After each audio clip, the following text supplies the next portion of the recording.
Good evening everyone. So today's our topic is types of chemical reaction.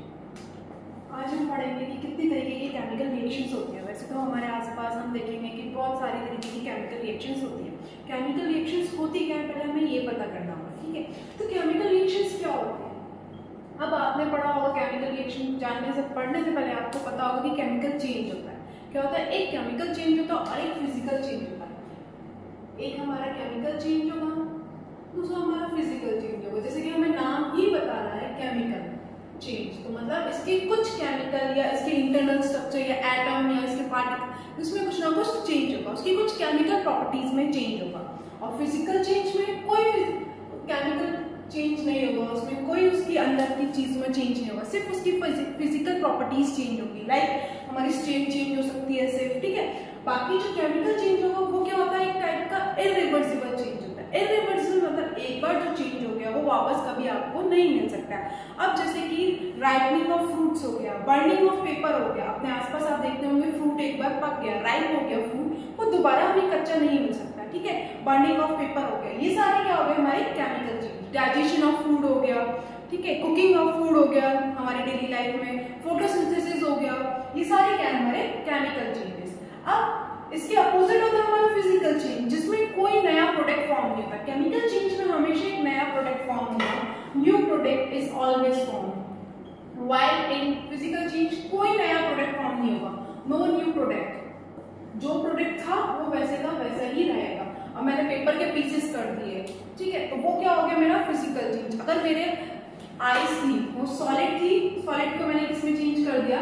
Liquid में, water में, ठीक है। यहाँ सिर्फ क्या चेंज हुई? उसकी फिजिकल प्रॉपर्टी चेंज हुई, उसकी केमिकल प्रॉपर्टीज में कोई चेंज नहीं आया। जबकि केमिकल चेंज क्या होता है? जिसमें कंप्लीटली उसकी प्रॉपर्टीज चेंज हो जाए, बिल्कुल डिफरेंट हो जाए, जैसे cooking of food, digestion of food. ये सारे एग्जाम्पल है हमारे केमिकल चेंज के, और ये सब थे हमारे फिजिकल चेंज के, ठीक है, जिसमें सिर्फ फिजिकल प्रॉपर्टीज चेंज हो रही है। अब हम बात करते हैं केमिकल रिएक्शंस। तो जो हमारे केमिकल चेंज हो रहे थे उनमें कोई ना कोई रिएक्शन हो रही थी, ठीक है। तो वो जो रिएक्शंस हो रही है वो सारी रिएक्शंस क्या कहलाती है? Chemical reaction. So those reactions which took place during the chemical change are known as chemical reactions, ठीक है। तो जो केमिकल चेंज के ड्यूरेशन में जो रिएक्शंस होती हैं वो सारी रिएक्शंस हमारी क्या कहलाती है? केमिकल रिएक्शन, ठीक है। Burning of fuel, cooking of food, ठीक है, ये सब हमारे डेली लाइफ के एग्जांपल्स हो गए, कुकिंग ऑफ फूड और बर्निंग ऑफ फ्यूल। अब हम बात करते हैं टाइप्स ऑफ केमिकल रिएक्शन। जब ओवरऑल केमिस्ट्री पढ़ेंगे तो आप मास्टर्स तक जाएंगे तब तक आप देखेंगे बहुत सारी केमिकल रिएक्शंस होती हैं, बट मेनली आप अभी 10th में, तो 10th में आपको मेनली 5 टाइप की केमिकल रिएक्शंस पढ़नी है। 5 टाइप की कौन कौन सी केमिकल रिएक्शंस होती है हमें वो जानना है। तो सबसे पहले हमारी जो केमिकल रिएक्शन होती है वो होती है कॉम्बिनेशन रिएक्शन। पहली कौन सी है आपकी? Combination reaction. कॉम्बिनेशन रिएक्शन ये क्या होती है हमें ये जानना होगा। तो combination reaction as a name suggest, combination मतलब क्या होगा? 2 या 3 चीजों को क्या होगा? कॉम्बिनेशन होगा और उससे एक नया प्रोडक्ट फॉर्म होगा। वो 2 या 3 सब्सटेंसेस को हम क्या बोलेंगे? रिएक्टेंट बोलेंगे। केमिस्ट्री में आप चीज नहीं बोलोगे, कोई थिंग नहीं बोलोगे, आप क्या बोलोगे कि 2 या 3 रिएक्टेंट्स रिएक्ट करते हैं और एक नया प्रोडक्ट फॉर्म करते हैं, ठीक है। जैसे for example A and B react and form a new product called A. These are called reactants, while on the other side the product is formed. This is a product. और यहाँ पे हमेशा एक ही प्रोडक्ट फॉर्म, क्या 2 या 3 reactant react करेगा और एक प्रोडक्ट फॉर्म करेंगे। This is the main point कि हमेशा एक ही प्रोडक्ट फॉर्म होगा। अब इसके एग्जांपल देखते हैं हम, जैसे H2 plus Cl gives HCl, H2 plus O2 क्या देगा हमारा? H2O। ये क्या है हमारा? वाटर। ये सब क्या है हमारे केमिकल रिएक्शन के एग्जांपल। इसका एक बेसिक एग्जांपल जो आपकी एनसीईआरटी की बुक में दे रखा है वो है magnesium plus oxygen. Magnesium ribbon को जब आप बर्न करोगे ऑक्सीजन के प्रेजेंस में तो आपको क्या मिलेगा? मैग्नीशियम ऑक्साइड का powder, magnesium oxide powder form में मिलेगा। तो ये क्या है? किसके एग्जांपल? ये सारे कॉम्बिनेशन रिएक्शंस। A और B आपस में कंबाइन करेंगे और हमेशा एक नया प्रोडक्ट बनाएंगे AB, okay. So this is your combination reaction. अब हम दूसरी रिएक्शन पे आते हैं। Hope this is clear to you all. Now come to another type of reaction which is decomposition reaction. Decomposition reaction. अब नाम से समझ आ रहा है डिकम्पोज, क्या डिकम्पोज, डिकम्पोज का मतलब क्या होता है, टूटना, किसी चीज का टूटना, खत्म होना, डिकम्पोज होना, ठीक है। सेकेंड है हमारी डिकम्पोजिशन रिएक्शन, डिकम्पोजिशन रिएक्शन। अब इस रिएक्शन में क्या होगा, बिल्कुल अपोजिट होगी किसकी, ये कॉम्बिनेशन। कॉम्बिनेशन में क्या होता था, ए और बी आपस में मिलते थे और नया प्रोडक्ट ए बी बनाते थे। बट डिकम्पोजिशन रिएक्शन में क्या होगा कि जो प्रोडक्ट हमारा फॉर्म हुआ है ए बी, अब वो जिससे मिलके बना है उनमें क्या होगा, टूट जाएगा, उनमें डिकम्पोज हो जाएगा। एग्जाम्पल देखिए, ए बी इज अ, इसको हम क्या करेंगे, हीट देंगे तो ये किसमें टूट जाएगा, ए प्लस बी, ठीक है। जिससे मिलके ये बना था ये उसमें टूट जाएगा, ठीक है। इसका एग्जाम्पल हम कॉम्बिनेशन वाली रिएक्शन से ही लेते हैं, जैसे कि मैंने HCl बनाया, ये किसमें टूट जाएगा, H2 प्लस, ठीक है। वाटर बनाया था मैंने, उस रिएक्शन में कॉम्बिनेशन में मैंने वाटर फॉर्म किया था, यहाँ पे वाटर को क्या कर रही हूँ, डिकम्पोज कर रही हूँ। तो वाटर किस किस से मिलकर बनाया था मैंने, वहाँ पे हाइड्रोजन और ऑक्सीजन से, तो यहाँ पे वाटर किस किस में टूटेगा, हाइड्रोजन में और ऑक्सीजन। एक एग्जाम्पल और देखिए इसका, कैल्शियम कार्बोनेट, ठीक है, ये किस में टूटेगा, calcium oxide and carbon dioxide. ये सारे किसके एग्जाम्पल हैं, डिकम्पोजिशन रिएक्शन के। डिकम्पोजिशन रिएक्शन हमेशा एंडोथर्मिक होती है। एंडोथर्मिक रिएक्शन कौन सी होती है, या आपको पता ही होगा कौन सी रिएक्शन होती है, जिसमें हमें एनर्जी देनी पड़ती है, जहाँ एनर्जी एब्सॉर्ब होती है, वो रिएक्शन सारी क्या कहलाती है, हमारी एंडोथर्मिक। तो ये जो हमारी डिकम्पोजिशन रिएक्शन है ये कैसी होती है, एंडोथर्मिक। वाइल एक्सोथर्मिक रिएक्शंस क्या होती है, जिनमें हीट रिलीज होती है, जिनमें हीट एब्सॉर्ब होती है वो एंडोथर्मिक रिएक्शंस होती है, और जिनमें हीट रिलीज होती है वो सारी एक्सोथर्मिक रिएक्शंस होती है। तो जो हमारी डिकम्पोजिशन रिएक्शन है ये हमेशा एंडोथर्मिक होगी, मतलब हमें हमेशा इसको एनर्जी देनी होगी। अब वो एनर्जी किस फॉर्म में देनी होगी, उसके बेसिस पे हमने डिकम्पोजिशन रिएक्शन को 3 टाइप्स में डिवाइड किया है। अभी हमने देखा कि हमें एनर्जी देनी ही देनी है, अब किस फॉर्म में एनर्जी हम दे सकते हैं, सिर्फ हीट एनर्जी दे सकते हैं, या फिर लाइट एनर्जी भी दे सकते हैं, या सोलर एनर्जी भी दे सकते हैं। इसके बेसिस पे हमारी 3 तरीके की डिकम्पोजिशन रिएक्शन होती है। पहली टाइप की होती है हमारी thermal decomposition reaction, thermal decomposition. इसमें क्या होगा, थर्मल डिकम्पोजिशन जैसे कि नाम से ही समझ में आ रहा है, थर्मल, थर्मल मतलब टेम्परेचर या हीट। यहाँ पे हम क्या देंगे, हीट देंगे, क्या देंगे, नॉर्मल आप किसी भी सब्सटेंस को हीट करोगे, हीट करोगे तो आपको किसमें टूट जाएगी, जिससे मिलके वो बना हुआ है। जैसे कि इसका एग्जांपल देखिए, पहला वाला एग्जांपल ही है इसका, कैल्शियम कार्बोनेट को जब आप हीट करोगे तो किसमें टूट जाएगा, कैल्शियम ऑक्साइड में प्लस कार्बन डाइऑक्साइड से, जिनसे मिलके वो बना था वो उसमें क्या हो जाएगा, टूट जाएगा, डिकम्पोज हो जाएगा। तो ये किसका एग्जांपल हो गया, थर्मल डिकम्पोजिशन रिएक्शन, जो हीट की वजह से हो रहा है, ठीक है। अब हम दूसरा एग्जांपल बात करते हैं, दूसरी type of reaction, decomposition reaction की बात करते हैं, that is electrolytic decomposition. Electrolytic, as a name suggest, electrolytic, electrolytic मतलब इलेक्ट्रिसिटी की प्रेजेंस में, किसकी प्रेजेंस में, इलेक्ट्रिसिटी की प्रेजेंस में। अब मैंने क्या किया, लास्ट रिएक्शन में मैंने कैल्शियम कार्बोनेट को हीट किया तो कैल्शियम ऑक्साइड और कार्बन डाइऑक्साइड में टूट गया। बट अब मैं क्या करूं, वाटर को मैं क्या करना चाहती हूँ, तोड़ना चाहती हूँ, डिकम्पोज करना चाहती हूँ। तो वाटर को मैं डिकम्पोज करूंगी तो मैं इसे हीट दूंगी तो वो डिकम्पोज हो जाएगा, नहीं, वाटर डिकम्पोज नहीं होगा, वाटर क्या हो जाएगा, इवेपोरेट हो जाएगा, कुछ नहीं बचेगा उसमें। तो मुझे क्या करना है, वाटर को डिकम्पोज करना है, तो मैं इलेक्ट्रोलाइटिक डिकम्पोजिशन यूज करूंगी, थर्मल डिकम्पोजिशन यूज नहीं करूंगी। वहां मैं क्या यूज करूंगी, इलेक्ट्रोलाइटिक डिकम्पोजिशन। देखिए इसके एग्जाम्पल, H2O, ठीक है, अगर मैं इसको हीट नहीं दूंगी, मैं इसको इलेक्ट्रिसिटी दूंगी, इसका इलेक्ट्रोलाइसिस कराऊंगी, ठीक है, मैंने इसकी क्या कराई, इलेक्ट्रोलाइसिस, तो ये किसमें टूट जाएगा, H2 प्लस, ठीक है, जिससे मिलके बनाएंगे उसी में क्या हो जाएगा, टूट जाएगा। इसको हम बैलेंस कर लेते हैं, 2H2, ये क्या होगी हमारी बैलेंस इक्वेशन। अब सेम ये रिएक्शन हम कहाँ यूज कर सकते हैं, NaCl में भी कर सकते हैं, ठीक है। NaCl की भी हम क्या कराएंगे, इलेक्ट्रोलाइसिस कराएंगे, मोल्टन NaCl की या एक्वस NaCl की हम क्या कराएंगे, इलेक्ट्रोलाइसिस कराएंगे, तो ये किसमें टूट जाएगा, Na+Cl, ठीक है। तो ये रिएक्शंस कहाँ यूज होती है, इलेक्ट्रोलाइटिक डिकम्पोजिशन, जहां पे हम थर्मल डिकम्पोजिशन नहीं करा सकते, टेम्परेचर से कुछ नहीं करा सकते, वहां हम कौन सी रिएक्शन यूज करेंगे, इलेक्ट्रोलाइटिक डिकम्पोजिशन। अब इसमें हम करते क्या है कि हम एक बीकर लेते हैं, उसमें इलेक्ट्रोड्स लेंगे, एक कैथोड होगा हमारा और एक एनोड होगा, और यहाँ हम क्या लगा देंगे, बैटरी लगा देंगे। क्या लगा देंगे, बैटरी, जो क्या प्रोवाइड करेगी इसको, इलेक्ट्रिसिटी। इसके अंदर बीकर में हम क्या, जो भी सब्सटेंस है, जैसे हमारा वाटर है तो हम इसमें क्या डाल देंगे, वाटर डाल देंगे। एक 2 इलेक्ट्रोड्स के लिए एक कैथोड और एक एनोड, ठीक है। अब यहाँ क्या होगी, जब हमने इलेक्ट्रिसिटी पास कराई तो वाटर जो है किस में टूट जाएगा, हाइड्रोजन में और ऑक्सीजन में। हाइड्रोजन किसके पास जाएगा, हाइड्रोजन कैसा होता है, H+ होता है और O2- होता है। तो हाइड्रोजन पॉजिटिव है, तो पॉजिटिव किसके पास जाएगा, नेगेटिव कैथोड के पास, और जो हमारा ऑक्सीजन है वो नेगेटिव होती है तो वो किसके पास जाएगी, पॉजिटिव एनोड के पास। तो क्या होता है, unlike charges attract each other, तो सेम चीज यहाँ है, पॉजिटिव नेगेटिव के पास जाएगा, नेगेटिव पॉजिटिव के पास जाएगा। तो अलग अलग कैथोड्स में हमें हाइड्रोजन और ऑक्सीजन मिल जाएगी। Same in the case of NaCl, एक इलेक्ट्रोड पे आपको Na+ मिलेगा, एक इलेक्ट्रोड पे आपको Cl- मिलेगा। समझ में आया, जो पॉजिटिव Na है वो नेगेटिव में मिलेगा और जो नेगेटिव Cl है वो आपको पॉजिटिव में मिलेगा। तो ये होती है हमारी electrolysis. Hope this is clear to you all.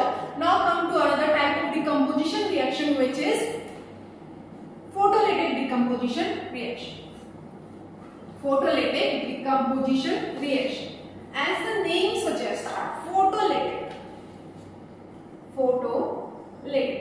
Photo मतलब क्या, सनलाइट। सनलाइट के प्रेजेंस में जो डिकम्पोजिशन रिएक्शन होगी उसे हम क्या बोलेंगे, फोटोलिटिक डिकम्पोजिशन रिएक्शन। अब बहुत सारे रिएक्शन हैं जो ना हमारी इलेक्ट्रिसिटी से हो सकती हैं, ना हमारी थर्मल से हो सकती है, उनको पर्टिकुलरली क्या चाहिए, सनलाइट चाहिए, ठीक है, सनलाइट चाहिए। और सनलाइट की एनर्जी को हम कैसे दिखाते हैं, H²। अगर कहीं पे आपको H² लिखा हुआ मिल गया है तो मतलब वो कैसी रिएक्शन हो रही है, फोटोलिटिक, मतलब सनलाइट के प्रेजेंस में वो रिएक्शन हो रही है। इनके एग्जाम्पल देखते हैं कौन कौन से हैं इसमें।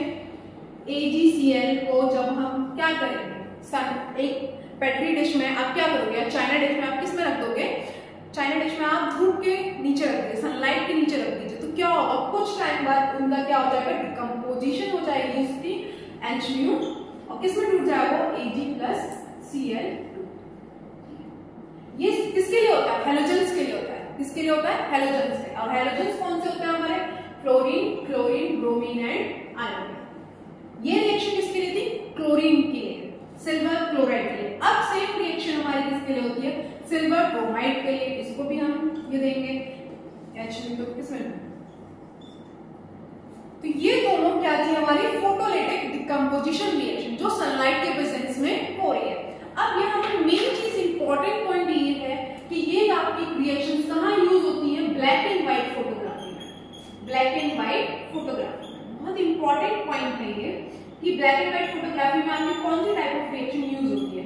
सो this is photolytic decomposition reaction use in the black and white photography. तो अभी आजकल के जमाने में तो ब्लैक एंड व्हाइट फोटोग्राफी कहीं यूज नहीं होती, पर पहले जब होती थी तो उस टाइम में हमारी यही वाली रिएक्शन वहां यूज होती है, ठीक है। Hope this is clear to everyone. These two type of reaction, combination and decomposition reaction is clear to everyone. Now come to another type of reaction, which is displacement reaction. Third one is our displacement reaction. Displacement reaction. As the name suggests, displace अपनी जगह से उसको displace कर देना, हटा देना, मतलब displace कर देना, एक जगह से उसको हटा देना। तो वही रिएक्शन क्या कहलाएगी, हमारी डिस्प्लेसमेंट रिएक्शन। अब इस रिएक्शन में होता क्या है, ध्यान से सुनिए। हमारा कोई भी एक प्रोडक्ट है, एक रिएक्टेंट है AB, ये किसके साथ रिएक्ट कर रहा है, C के साथ, ठीक है। जब ये वाली रिएक्शन होगी, कौन सा डिस्प्लेसमेंट रिएक्शन होगी, तो हमारा जो प्रोडक्ट फॉर्म होगा वो क्या होगा, Cb+A। क्या हुआ है यहाँ पे कि C ने A को उसकी जगह से क्या कर दिया, डिस्प्लेस कर दिया। C जो है A की जगह आ गया और A उसकी जगह चला, तो क्या किया, C ने A को डिस्प्लेस कर दिया, उसकी जगह से उसको हटा दिया। तो वही रिएक्शन क्या कहलाती है, हमारी डिस्प्लेसमेंट रिएक्शन। अब आप कैसे पहचानोगे कि कौन सा एलिमेंट किसको हटा सकता है, कौन सा A जो है C की जगह आ सकता है या कौन सा C A की जगह आ सकता है। तो इसके लिए आपको क्या याद करनी होगी, रिएक्टिविटी सीरीज, ठीक है। आप लोगों ने पहले भी पढ़ी होगी 9th क्लास में, बट 10th क्लास में आपको डिस्प्लेसमेंट रिएक्शन पहचानने के लिए वो रिएक्टिविटी सीरीज याद होनी चाहिए। उसकी ट्रिक्स भी बहुत इजी होती हैं, आप उनसे उसको याद भी कर सकते हैं।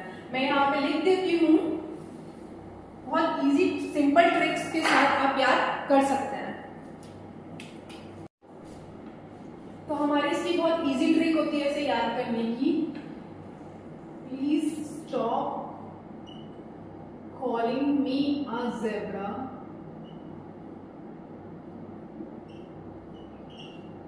I truly like her, calling me something good please। ठीक है, please stop calling me a zebra, I truly like her, calling me something good please. ठीक है, तो अब इससे कैसे हम डिफाइन करेंगे कि कौन से मेटल किसकी जगह ले सकते हैं, ये हमें बताना है। तो अब हम ये कैसे बताएंगे, अब आप इस रिएक्टिविटी सीरीज को देखिए। इस रिएक्टिविटी सीरीज में जो मेटल्स ऊपर है, पोटेशियम, सोडियम, कैल्शियम, मैग्नीशियम, ये क्या होंगे हमारे हाईली रिएक्टिव। क्या होंगे? Highly reactive. या आपने सुना भी होगा जब चैप्टर मेटल नॉन मेटल्स आप पढ़ते हैं कि जो पोटेशियम और सोडियम होता है वो हाईली रिएक्टिव होता है। हम उन्हें अगर एयर में ऐसे ही बाहर निकाल के रखेंगे तो वो क्या कर जाएंगे, वो एक्सपोज एयर के साथ एक्सपोजर में जब आएंगे तो क्या हो जाएगा, एक्सप्लोजन हो सकता है। ठीक है, तो हम उसे किस में रखते हैं, ऑयल में रखते हैं, केरोसिन ऑयल में, जिससे कि वो एयर के कांटेक्ट में आए। इतने हाईली रिएक्टिव मेटल्स होते हैं। ठीक है, फिर हम बात करते हैं एल्यूमिनियम, जिंक, आयरन, टिन, ये सारे क्या होंगे हमारे मॉडरेटली रिएक्टिव, मतलब बहुत जल्दी रिएक्ट नहीं करेंगे, धीरे धीरे आराम से थोड़ा सा रिएक्ट करेंगे। अब हम बात करते हैं नीचे अपने सिल्वर, गोल्ड एंड प्लैटिनम, ये क्या होता है, लीस्ट रिएक्टिव। क्या होता है, लीस्ट रिएक्टिव या नोबल मेटल्स, इन्हें हम क्या बोलते हैं, लीस्ट रिएक्टिव या नोबल मेटल्स। नोबल मतलब नाम से ही समझ आ रहा है नोबल है भाई, किसी के साथ रिएक्ट नहीं करेंगे, इतना इजीली किसी के साथ ये रिएक्ट नहीं करेंगे। उसके अपोजिट में जो बाकी मेटल्स है हाईली रिएक्टिव, वो क्या करेंगे, इजीली किसी के साथ रिएक्ट कर सकते हैं। तो अब डिस्प्लेसमेंट रिएक्शन में होता क्या है, जो हाईली रिएक्टिव मेटल्स होते हैं वो क्या करते हैं, आते हैं और किसकी जगह ले देते हैं, लीस्ट रिएक्टिव मेटल। ठीक है, लीस्ट रिएक्टिव मेटल को उसके कंपाउंड से हटाएंगे और खुद उनके साथ कंपाउंड बना लेंगे। समझ में आया? एक एग्जांपल देख लो, जैसे कि CuSO4 क्या है, CuSO4 copper sulphate plus iron की हम एक रिएक्शन करा रहे हैं। अब ये जो रिएक्शन होगी इसमें जो हमारा प्रोडक्ट फॉर्म होगा वो कैसे होगा, Fe जो है किसकी जगह ले लेगा, कॉपर की। देखिए यहाँ पे आयरन जो है वो कॉपर से ज्यादा रिएक्टिव है, तो आयरन क्या करेगा, कॉपर की जगह ले लेगा और क्या बना लेगा, FeSO4 प्लस कॉपर। ठीक है, अगर मैं ये रिएक्शन अपोजिट करा रही हूँ, अपोजिट इन द सेंस कि मैं FeSO4 की रिएक्शन किसके साथ करा रही हूँ, कॉपर के साथ, तो बताइए ये रिएक्शन होगी नहीं होगी, ये रिएक्शन नहीं होगी। क्यों? क्योंकि कॉपर जो है आयरन से कम रिएक्टिव है। यहाँ देखिए कॉपर जो है आयरन से कम रिएक्टिव है, तो कॉपर आयरन की जगह नहीं आ सकता, बल्कि आयरन कॉपर की जगह जा सकता है पर कॉपर आयरन की जगह नहीं आ सकता। तो ये क्या होगा, no reaction take place, no reaction because copper is less reactive than iron. हम इसको कोई और एग्जांपल भी देख सकते हैं, जैसे कि हम कराएं जिंक सल्फेट की कराएं किसके साथ, आयरन के साथ, तो हो सकती है नो रिएक्शन, बल्कि इसके अपोजिट कराएं FeSO4 प्लस जिंक, तो ये रिएक्शन हो सकती है। क्यों?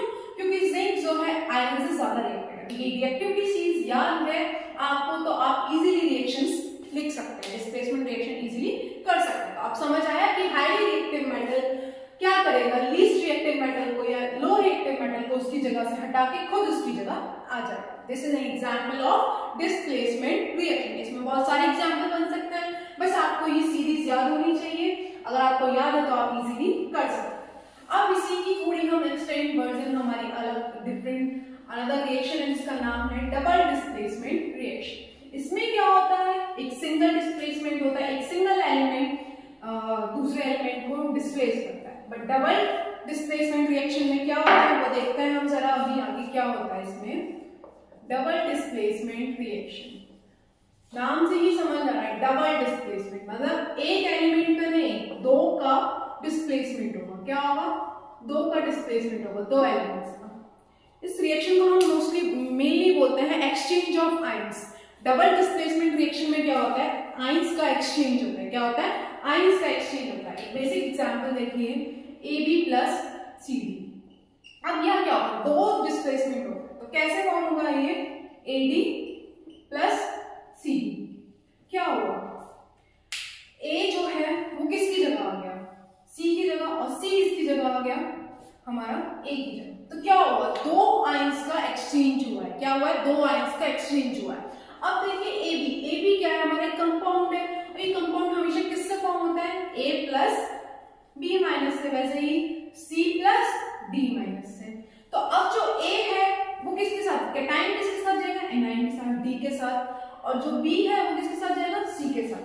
A कभी C के साथ नहीं जाएगा, कैटाइन कैटाइन कभी फॉर्म नहीं करते कोई कंपाउंड, कैटाइन और एनाइन एक कंपाउंड फॉर्म करता है। तो यही होगा यहाँ पे D के साथ जाएगा और B C के साथ जाएगा, तो क्या हो रहा है, दो आइंस का एक्सचेंज हो रहा है, दो आइंस का एक्सचेंज हो रहा है, तो इसीलिए हम इसे बोलते हैं double displacement reaction.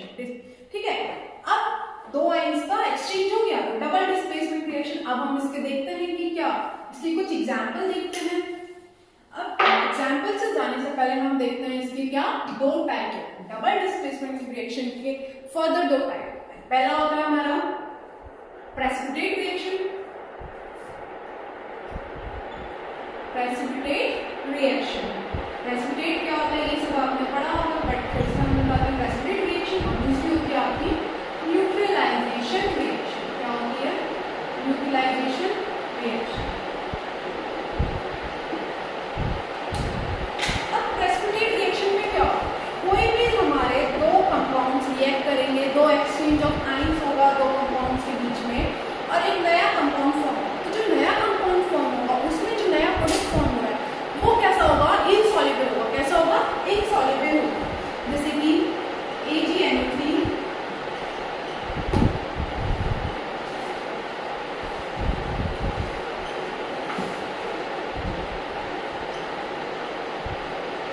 Silver nitrate की हमने पोटेशियम आयोडाइड के साथ रिएक्शन की, तो क्या होगा, यहाँ कुछ रिएक्शन होगी इसमें, सिल्वर नाइट्रेट पोटेशियम आयोडाइड के साथ रिएक्शन करके क्या बनाएगा, सिल्वर आयोडाइड। क्या बनाएगा, सिल्वर आयोडाइड और पोटेशियम नाइट्रेट। तो इसमें जो सिल्वर आयोडाइड होगा ये क्या होगा, हमारे प्रेसिपिटेट होगा, व्हाइट, ऐसा व्हाइट कलर का प्रेसिपिटेट होगा। ये इनसॉल्युबल सब्सटेंस होगा। प्रेसिपिटेट क्या होता है, एक इनसॉल्युबल सब्सटेंस।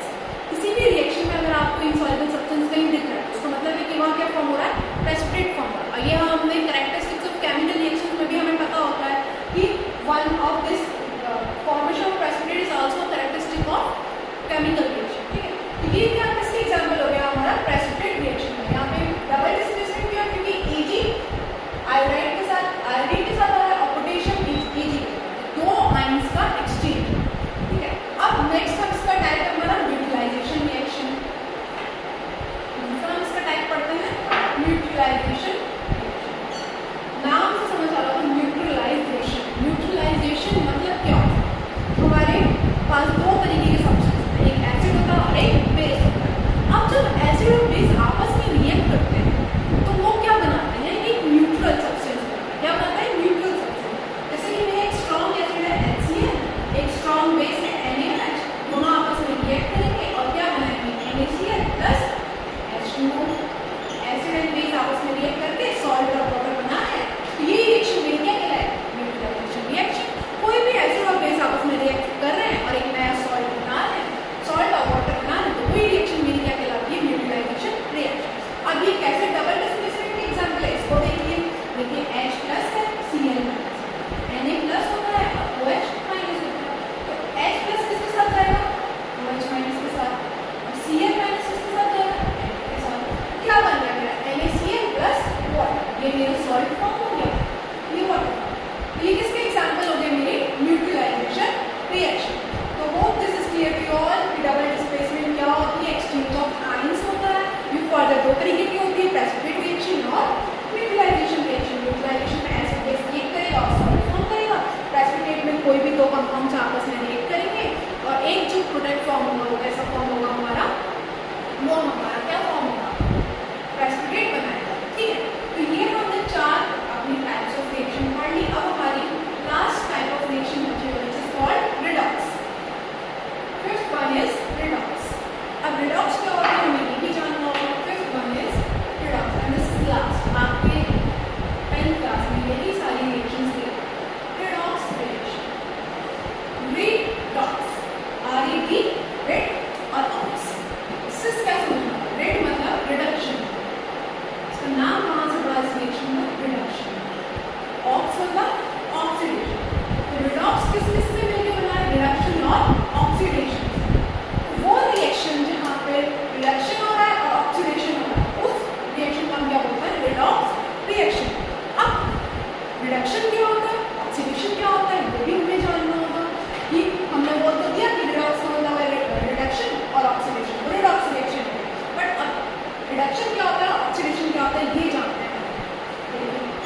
ऑक्सीजन हुआ तो रिडक्शन। तो यही जो